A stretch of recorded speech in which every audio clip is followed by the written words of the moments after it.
October 17th, 2013. Guys, this is the first Hubble images we've seen since May. This goes back to May, the one we're looking at here.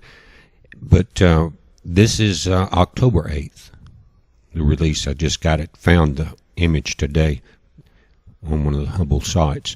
But again, what they've done is overlaid it with multiple stacking. Unlike this image back in May is clearer than this image now because of the overlaying.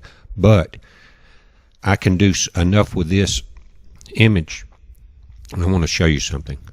Even though it's overlaid, I'm going to go through the temperatures, and I'm going to bring up that inner coma. We're looking at the outer coma, which is 70,000 kilometers, and I say it's probably plus that now because it's getting closer to the sun, but there's not new data out to support it. It just looks brighter in this new Hubble image.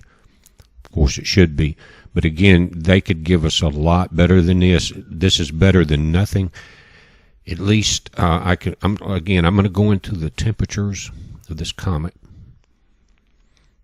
and break this down. Look at that.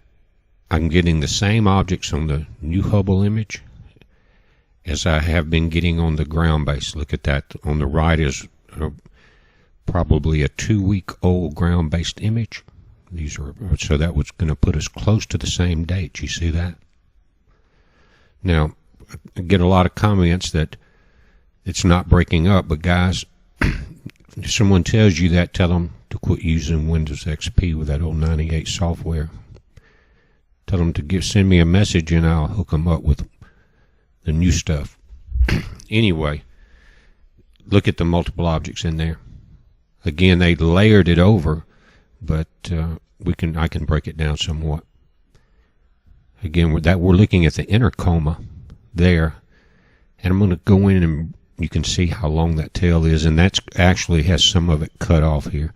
Now, going into our green and the temperature changes there, green is the natural color. Now, this is brighter, but here you see that's the outer coma. That's a natural green. They're saying 70K, and that's about a week old, that data.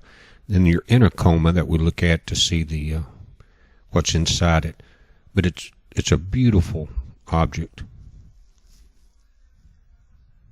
Look at that. But again, they did not have to send us those overlaid images like that. And again, at least we have this, but I would love to see what they have in their archive.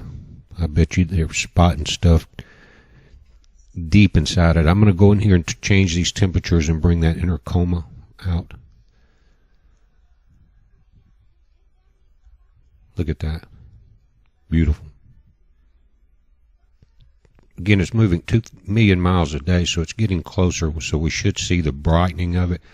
Now, if anybody that hasn't done it, Google Comet Shoemaker-Levy and look at I think it was 22 pieces as it was coming into the inner solar system that it shattered into.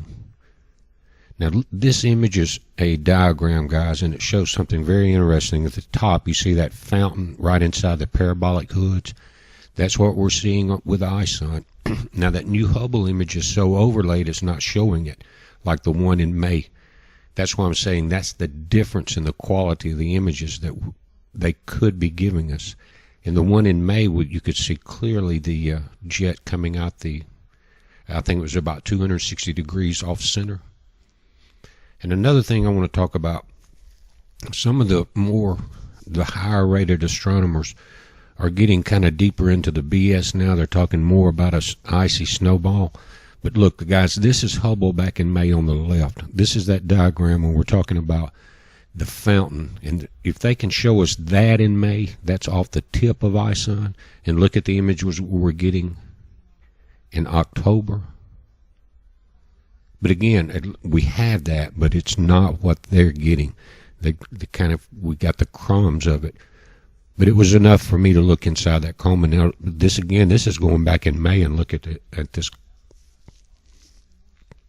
This is ISON going through that time. But guys, it's a heads up. We do have that new image at least, and I'm going to put a link to that on the one of the ISON sites as we go through this. And notice that this outer coma contours with the inner objects. But again, guys, I'm about to start a series of videos I think we're going to need for these end times, looking at the way that the EBT system ran that test run to check the panic mode of the American public. There were too many things in there that proved it was a test run, because the things fell into place exactly with the government going broke and fighting the debt ceiling, which they've agreed on if you saw the news today. But guys, that was a test run. And what are they going to do in 3 months? They've kicked that can down the road. But I've got a series of videos, and I think you'll find them interesting. Heads up.